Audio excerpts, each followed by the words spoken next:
আসসালামু আলাইকুম।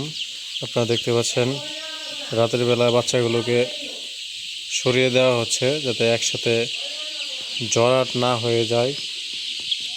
দেখেন বাচ্চা একসাথে জড়ো হয়ে যায়। আমরা বাচ্চাগুলোকে সরিয়ে সরিয়ে দিচ্ছি। আপনারা অবশ্যই এই কাজটি করবেন। রাতের বেলা অবশ্যই খেয়াল রাখবেন।